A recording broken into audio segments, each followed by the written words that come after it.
maju. Yesus panglimaku, Tuhan di pihak. Shalom adik-adik. Shalom adik-adik. Selamat hari Minggu semuanya. Selamat hari Minggu Kak, adik-adik di rumah. Gimana kabarnya adik-adik hari ini? Sehat. Abang gimana bang? Luar biasa. Nah adik-adik, sebelum kita mulai ibadah kita, mari kita satu dulu ya. Semua lipat tangan, tutup mata.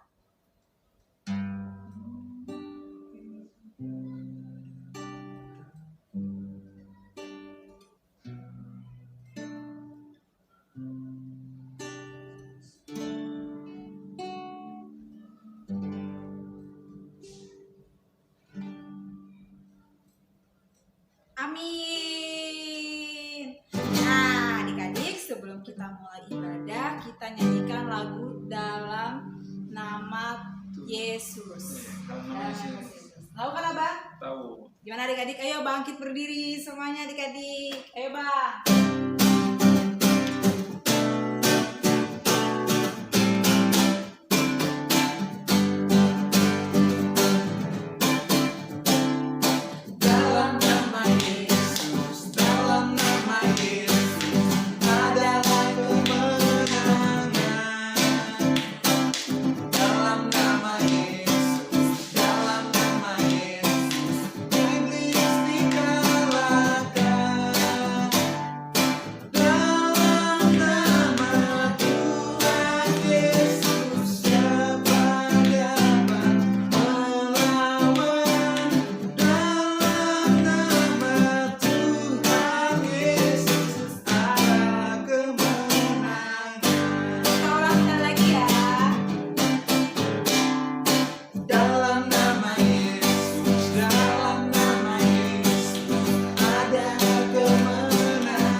Adik-adik, sebelum kita mulai ibadah kita hari ini, mari kita lipat tangan untuk berdoa ya adik-adik. Mari kita bersatu dalam doa. Tuhan Yesus yang baik, terima kasih Tuhan Kau telah mengumpulkan kami Tuhan kembali pada hari Minggu ini Tuhan. Tuhan, sebentar lagi kami ingin mendengarkan cerita Alkitab Tuhan, pimpin kami dari awal hingga akhir. Terima kasih Tuhan, haleluya, amin. Hari ini Kak Frida mau membacakan Alkitab, membacakan materi yang diambil dari Yohanes 20 ayat 24 sampai 29. Kakak ulang lagi ya. Yohanes 20 ayat 24 sampai 29. Nah, Kakak tunggu dulu ya adik-adik sambil adik-adik ambil Alkitabnya. Yohanes itu ada di mana sih? Di Perjanjian Baru. Udah diambil Alkitabnya? Oke, kakak ulang lagi ya. Yohanes 20 ayat 24 sampai 29. Nah, judulnya Yesus menampakkan diri kepada Thomas. Ayat 24-nya, tetapi Thomas, seorang dari ke-12 murid itu yang disebut Didimus, tidak ada bersama-sama mereka ketika Yesus datang ke situ. Maka kata murid-murid yang lain itu kepadanya, kami telah melihat Tuhan. Tetapi Thomas berkata kepada mereka, sebelum aku melihat bekas paku pada tangannya, dan sebelum aku mencucukkan jariku ke dalam bekas paku itu, dan mencucukkan tanganku ke dalam lambungnya, sekali-kali aku tidak akan percaya. Ayat 26-nya, 8 hari kemudian, murid-murid Yesus berada kembali dalam rumah itu dan Thomas bersama-sama dengan mereka. Sementara pintu-pintu terkunci, Yesus datang dan ia berdiri di tengah-tengah mereka dan berkata, damai sejahtera bagi kamu. Ayat 27-nya, kemudian ia berkata kepada Thomas, taruhlah jarimu di sini dan lihatlah tanganku. Ulurkanlah tanganmu dan cucukkanlah ke dalam lambungku, dan jangan engkau tidak percaya lagi, melainkan percayalah. Di ayat 28-nya, Thomas menjawab dia, ya Tuhanku dan Allahku. Ayat 29-nya, kata Yesus kepadanya, karena engkau telah melihat aku, maka engkau percaya. Berbahagialah mereka yang tidak melihat namun percaya. Nah, dari cerita ini katanya Yesus menampakkan diri kepada Thomas. Nah, adik-adik, kakak mau cerita nih. Jadi, pas hari pertama, Yesus hari kedua, hari ketiga, hari keempat, sampai ke hari ketujuh, Tuhan Yesus itu sudah menampakkan dirinya di murid-murid yang lain kecuali Thomas. Kenapa sih Thomas ini tidak datang pas di hari pertama sampai hari 7 itu? Mungkin Thomas sedih karena dia kehilangan sosok gurunya. Pada hari yang ke-1 sampai ke-7 ini, murid-muridnya sudah melihat Tuhan Yesus.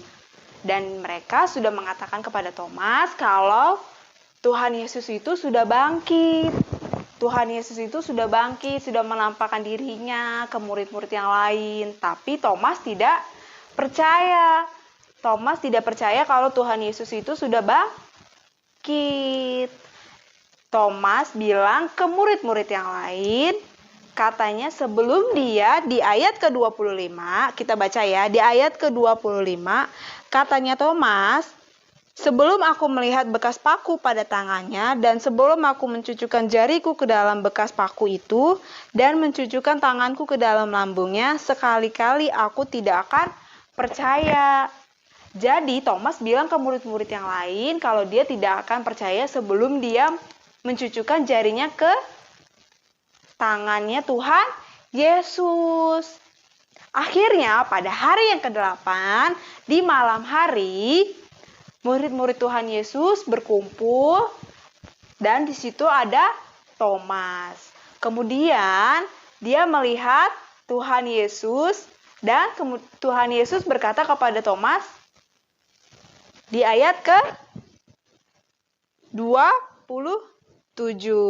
Kemudian ia berkata kepada Thomas, taruhlah jarimu di sini dan lihatlah tanganku, ulurkanlah tanganmu dan cucukkanlah ke dalam lambungku, dan jangan engkau tidak percaya lagi, melainkan percayalah. Berarti di ayat 27 itu Tuhan Yesus memberikan telapak tangannya untuk dimasukkan jari Thomas. Akhirnya di malam hari itu, di hari ke-8, Thomas percaya kalau Tuhan Yesus telah bangkit. Nah, dari cerita Thomas ini, kakak ada cerita. Misalkan adik-adik nih, lagi mau ujian, lagi mau ulangan. Terus adik-adik nggak belajar. Adik-adik percaya diri kalau adik-adik tanpa belajar, adik-adik bisa dapat nilai 100. Tanpa adik-adik belajar, tanpa adik-adik berdoa, adik-adik bisa mendapatkan nilai 100 atau nilai yang sempurna. Tapi itu sama sifatnya dengan Thomas yang tidak percaya sebelum melihat dan memasukkan jarinya ke tangan, ke telapak Tuhan Yesus. Nah, adik-adik kan di rumah nih ya, lagi ujian, disuruh mamanya belajar atau disuruh kakaknya belajar, tapi adik-adik nggak mau belajar. Adik-adik bilangnya nanti juga bisa dapat nilai 100, nanti juga nilainya bagus. Adik-adik cuma mengandalkan diri adik-adik, terus adik-adik nggak berdoa. Gak boleh meniru sifat seperti itu yang tidak percaya kepada Tuhan Yesus. Kan kata Tuhan Yesus tadi, berbahagialah mereka yang tidak melihat namun percaya. Berarti adik-adik udah nggak melihat, terus adik-adik nggak percaya, terus adik-adik gak berdoa, terus adik-adik mengandalkan diri adik-adik sendiri, itu perbuatan yang tidak baik ya adik-adik. Nah adik-adik gak boleh mencontoh sifat Thomas yang tadi dibilangnya aku harus ngelihat Tuhan Yesus dulu. Nah kalau adik berdoa apakah adik-adik juga melihat Tuhan Yesus langsung di depan muka adik-adik ketika adik-adik berdoa? Tidak, tapi Tuhan Yesus itu bisa adik-adik rasakan di dalam hati adik-adik, di kehidupan adik-adik sehari-hari, mau dalam kesusahan, mau dalam senang. Tuhan Yesus itu memang tidak terlihat oleh mata, tapi Tuhan Yesus ada di dalam hati adik-adik semua. Jadi adik-adik harus percaya tanpa harus melihat Tuhan Yesus. Gitu ya adik-adik.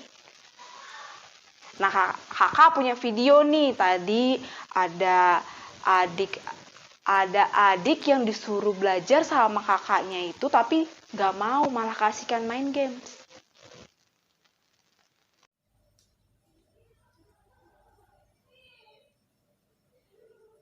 Morris, Iya kak, kamu udah belajar belum hari ini? Kan besok kamu ulangan.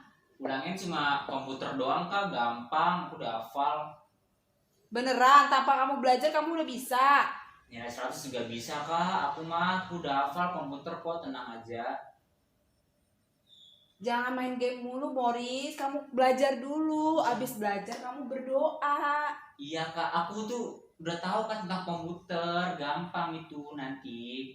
Bisa aku udah nilai 100, ih apa sih? Kamu lagi ngerjain apa sih sekarang? Lagi main game apa sih? Kan Nih. besok kamu ulangan nih ya. Kamu bisa pede gitu, percaya diri gitu. Kalau nggak belajar bisa dapat nilai 100 gimana caranya?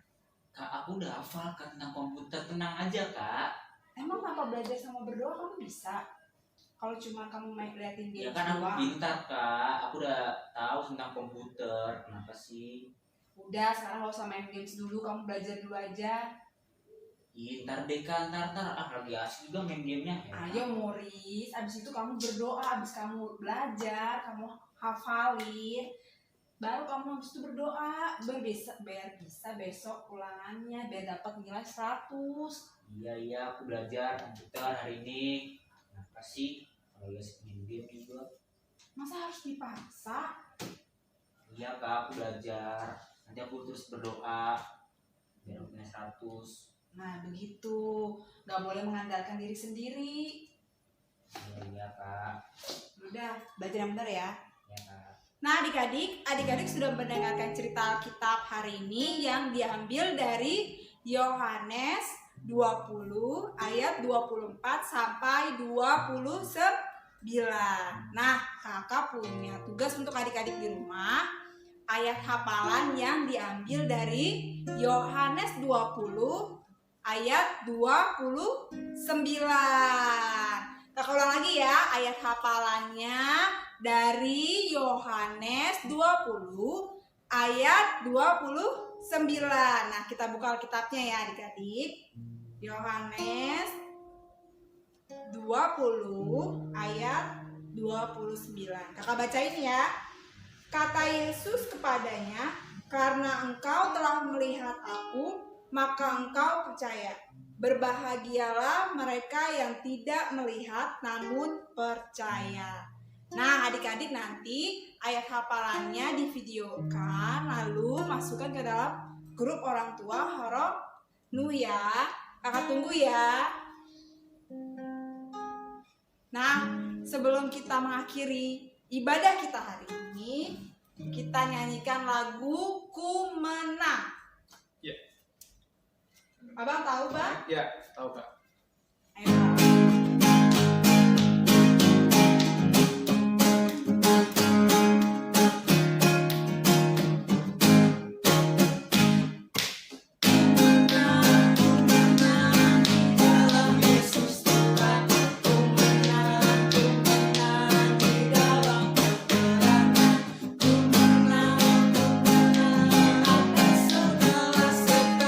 Haleluya, haleluya, ku menang.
bersatu dalam doa dan diakhiri doa Bapa kami ya adik-adik. Mari kita bersatu dalam doa. Tuhan Yesus yang baik, terima kasih Tuhan. Untuk hari ini Tuhan, dari awal hingga akhir Kau telah membimbing kami Tuhan. Tuhan yang baik, kami juga berdoa untuk negara kami Tuhan, kiranya virus ini dapat segera berlalu Tuhan, sehingga kami dapat berkumpul kembali Tuhan di sekolah minggu, untuk bertemu dengan teman-teman dan kakak-kakak sekolah minggu. Tuhan Yesus, kami juga berdoa untuk orang-orang sekeliling kami Tuhan, berkati mereka Tuhan. Mari kita membaca doa Bapa kami. Bapa kami yang di surga, dikuduskanlah namamu, datanglah kerajaanmu, jadilah kehendak-Mu di bumi seperti di surga. Berikanlah kami pada hari ini makanan kami yang secukupnya, dan ampuni kami akan kesalahan kami, seperti kami juga mengampuni orang yang bersalah kepada kami. Dan janganlah membawa kami ke dalam pencobaan, tetapi lepaskanlah kami daripada yang jahat. Karena Engkau yang punya kerajaan dan kuasa dan kemuliaan sampai selama-lamanya. Amin. Amin.